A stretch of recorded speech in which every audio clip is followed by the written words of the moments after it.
My ex-wife put me through the ringer. Left and right, I tried everything for this woman, and she did not give a crap. So, long story short, we had a messy divorce. Then I went to my vacation home, and you will not believe what I saw when I opened those wooden log cabin doors. I honestly don't know what sort of woman I married when I married Claire, but when we divorced, it was like I was a free man. The promotion that I had been eyeing for years was suddenly mine, and I didn't have to stress anymore. I finally quit cigarettes and started taking a healthy, serious route. She said that she was unhappy in our marriage and I was draining her one day out of the blue. We'd been together for 5 years with no kids, but I've been giving her everything she's wanted. Without my knowledge, she was still taking birth control while we were together while lying to me that she wanted children. I feel like she agreed to get married to me because all her friends were getting married, but she wasn't ready for the commitment that came with it. I was hurt that she lied to me about what she really wanted. I'd provided for her every need and loved her, but in the end, I didn't deserve a concrete answer over why she did not want to be married to me, other than she was just not happy in the marriage. She just woke up one day and served me with divorce papers cold, while at the same time demanding a lot of money from me. I was depressed, angry, and in denial. I tried suggesting ways that we could fix it, asked her if she's met someone else and what I've done wrong. I even wanted to speak with her mother, a very kind woman whom I still am close with to this day. Her mom was the one who told me that months ago she had found my wife's birth control and questioned her about it. My wife had threatened her not to tell me, so she's kept quiet, but tried to talk to her daughter so she could tell me the truth. I felt betrayed that she would not be honest with me. And I also hated her for taking 5 years of my life and making me feel like nothing. During the divorce proceedings, she got a lot of money since she's been married with me for 5 years, and I never thought of getting a prenup. I did not see her for months after the divorce was finalized.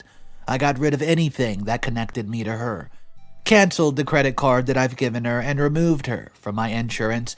And as an emergency contact, then I threw myself into work. It was a year after she and I've been divorced when I decided that I wanted to start something on the side. I was not planning on getting into a relationship anytime soon, but I was trying to improve my quality of life. I'd quit a lot of my bad habits and gotten my promotion, and my finances were looking positive for the first time in years. My friend Theodore was the one who gave me the idea of converting my holiday home into a guest house. I met up with the people who could help me renovate it and set aside a weekend for me to visit. I had a lady who was doing maintenance on it several times a year, but she did not have a phone, so I had no way of contacting her. I trusted her, though. She'd been working for the family for ages, and as soon as I got into town, I went to visit her. When I got to her house, I found her daughter, who told me that she's been dismissed from her job without warning by my wife. It was then that I realized that I had completely forgotten to make sure that she did not have access to the holiday home. I did not think that she would come back here because I've given her all she ever wanted. I was sure that she was somewhere with a new husband and that she had entrapped for money. By this point, she had cut off contact with everyone, including her mom, so I thought that she was long gone. I went to the house immediately after I was notified that she was in my vacation home. I planned to kick her out at first sight. This house was never in her name, and she had failed to get it when we divorced. Just in case she's forgotten, I got the house, and sure enough, her car was in the driveway, and there was music blasting out through the house. I found her in the kitchen dancing wearing a bikini. The house was very close to the beach. I went and switched off the radio, and she turned to look at me. Her eyes went wide open like she's been caught with her hands in the cookie jar. I laughed and said, "What a shock to see you here. I could have sworn that this was my house." To which she starts stuttering and telling me that she could explain. I'm not a reasonable person. I wanted to know why she was here when I've given her so much money. She told me that she had run out of money after giving it to a friend to invest, so she's been staying here for the past few months. She thought that I could not mind since I've always had a kind heart. I told her to pack her crap Everything. And get out. You're leaving. We're done. I only showed kindness to those that deserved it, and well, not people who betrayed me as she did. That was when she asked me to remember all the good times that we had. She told me how she never deserved me, and that's why she left. She thought I was still the same man who was desperate for her acknowledgement, but she was oh so wrong. I told her to give me my keys, take her stuff, leave. My life was going perfectly well without her, and there was no place for her here. She starts crying, telling me how difficult it is for her to get a job after being a housewife for so long, and she's come here because she had no place to stay while she tried to make a plan. I asked why she had fired my helper, and she said that they had a misunderstanding. She asked me to let her stay for a little bit longer, but I could not. I needed to start renovation soon, and she couldn't be there. But in the end, she wore me down, and I agreed to let her stay for 1 month and not a second longer. I told her no parties, no breaking any of my stuff, and in a month, she's gone. Before I left, I told her that people would come start construction and she was not to disturb any of them. I spent 1 night there, then I went back home. That morning, she tried to suck up to me with some breakfast, but I would not eat anything that woman makes. I despise her too much for that. Before leaving, I instructed one of the people who was going to do interior decorations to monitor her and tell me as soon as she did anything suspicious. I felt uneasy knowing that she's back in my life. I was just starting to be happy, and there she was, just appeared again to stain my life. The month came and went, and I thought that everything was going okay. But I decided that I was going to come back a day before I was due, just to make sure that there's nothing going on while I wasn't there. It turned out to be the best decision I've made in a while, because I came home to find her with a boy toy in my house, drinking my collection of expensive alcohol. The boy was at least 10 years her junior, and had the nerve to disrespect me, asking me who I was to barge into her house. Huh. She looked down, not even having the guts to look me in the eyes. Over the past month, we've been talking occasionally, and she'd been convincing me that she was a changed person. While I would never take her back romantically, I was sick and tired of the ill feelings between us and had hoped that we could part ways in a better sense this time. Alas, I'd been a fool, for she was busy entertaining men here and telling them that this was her home when it's not. I told her my generosity could only be extended so far, and that now she was crossing the line. It was just disrespectful to bring a boyfriend into your ex-husband's home, where you're living for free no matter how you look at it. The boy had a very entitled attitude, telling me that I could not just walk in there and disrespect his woman in her home while he was drinking the scotch that my father handed to me with his own hands. I noticed that the bottle was now halfway gone and that both their eyes were glazed. They were also barely clothed, shamelessly parading around this house that was not theirs. Anger just flashed towards me. My hand moved on its way, and my first connection with her boyfriend was the jaw. She screamed and told us to stop, but I was done. I was not going to fight with anyone because of her. The guy whom she called Jace was now up and looking at me with hate, but he told me not to take another step towards me. I told her to pick up her clothes, get him out of my house in the next 2 minutes before I call the police for trespassing. Jace listened to me and muttered, "This drama's not worth it." He took his jacket and left, leaving me with Claire. So, she asked if she could stay till next week because her living arrangements were not sorted yet, and I nearly scoffed. I told her that she had to pack her stuff or she could fetch it in the garbage can because she remained standing there looking at me. She told me that even though she did not ask for the house in the settlement, technically it was hers, and now she wanted to exercise her right in a half of the house. I didn't know what truth there was to be in the statement that came out of her mouth, but I recognized that she was going to do anything to stay there because she wasn't going anywhere. I told her, take a seat, have a drink, we'll discuss this. Her lips formed into a victory smirk. How I could have once loved such a manipulation is beyond me. And then I took out my phone and dialed the last person I thought I was ever going to need, her mom. I switched the call to a video call and went to sit next to her. As soon as her mom popped up on the screen, she exclaimed and tried to take the phone from me, but my grip was strong. Her mother told her, "Sit down right now, Claire. You've been answering no calls or messages for weeks now. Where are you? Whose house have you been inside of in those pictures I've seen?" The entire third degree. Her mother scolded her for a long while, asking when she was going to get a job and learn to take care of herself and that she's ruined a good thing with me. And then finally, she asked me what I was doing with her daughter. I summarized the situation that's occurred over the past month, and her mother, was horrified. She asked how I could have allowed her daughter to stay at my house. Claire had spent most of her money on stupid stuff, and then when her mother begged her to come back home, she told her mom that she didn't want people to laugh at her.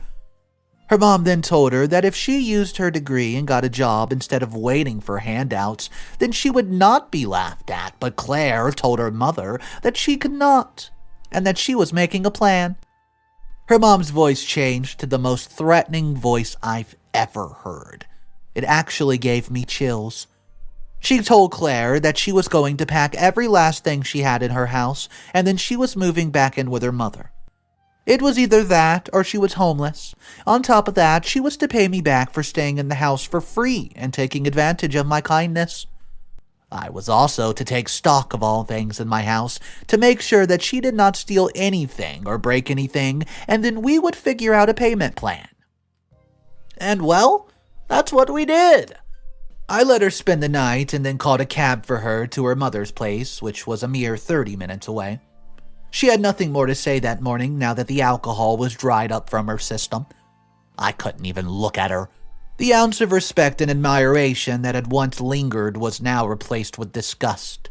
I truly felt that she had done me the biggest favor by letting me go. When I got there, I unloaded her stuff and went to greet her mother. The poor woman looked like she hasn't slept in years. Some of you will wonder why she did not stop her daughter earlier on in the marriage if she knew that this was the kind of person she is. The reason is that my former mother-in-law is far too kind. She gave her daughter what we would call the benefit of a doubt. She was blind to some of her daughter's selfish acts, but soon realized that Claire was very manipulative. She has not given up hope on her daughter. She says that her daughter just needs to be away from too much noise and the lifestyle that she's picked up over the months. My mother-in-law then apologized for all that her daughter's done to me, but it was not her fault that Claire was a liar. I didn't want anything to do with her, ever again, but I also needed to make sure that she paid for what she's done. This was when my mother-in-law suggested that she should help me out with some of the stuff for the guest house to pay off the debt. My mother-in-law would make sure that she would not steal anything from me, but her helping me out would repay her debt to me. I'd not yet taken inventory of what might be missing in the home, but I told her that I would let them know ASAP once I check, and then we would make a plan. I felt that doing some work would actually help her so she could regain focus because I knew that deep down there was a good person. I still believe that. But after seeing what she did to my house, I'm questioning how deep down I have to look to find out how good of a person she is. She did not get my sheets washed. Instead, the dirty sheet with stains that looked like alcohol were dirtying up the laundry room. Many of my cups and plates were cracked and some were broken, so now I was left with mismatched sets. As for my cutlery, what cutlery? My collection of alcohol comprising of gifts from various family members was half empty. Some of those bottles contained stuff worth thousands, and she had drunk them all with her boy toy, as if she did not care what that would do to me. I decided that 3 months of working for me would suffice. She could work on interior design or something related to her course. I told her mom, and her mother agreed, even saying that I should have made her clean up the whole house, and I should have, but I didn't want her stealing any of my stuff. So now she's working for me at the holiday home. I go to check every once in a while, but she has not done anything funny as of yet, but that can change any time. I hope that she's learned her lesson and that she'll stop taking advantage of people. I feel like I was justified in making her pay me back for living in my home. Okay, so the question of the day, basically in all the comment sections, they're saying this. You should not have given her a second chance and let her stay there for a month.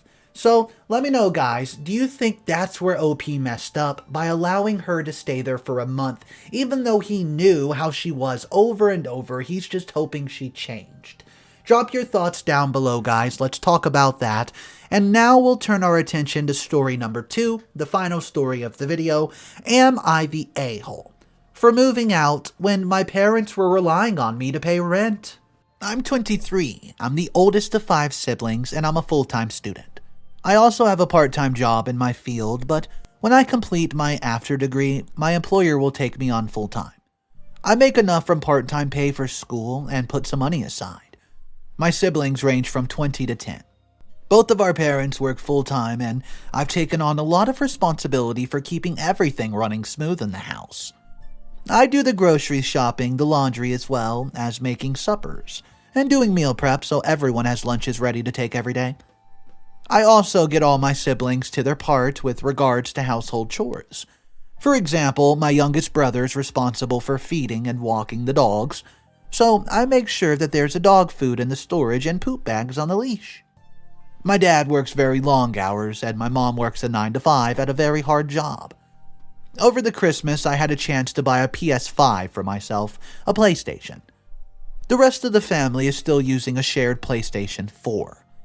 I keep mine in my room, and I don't share.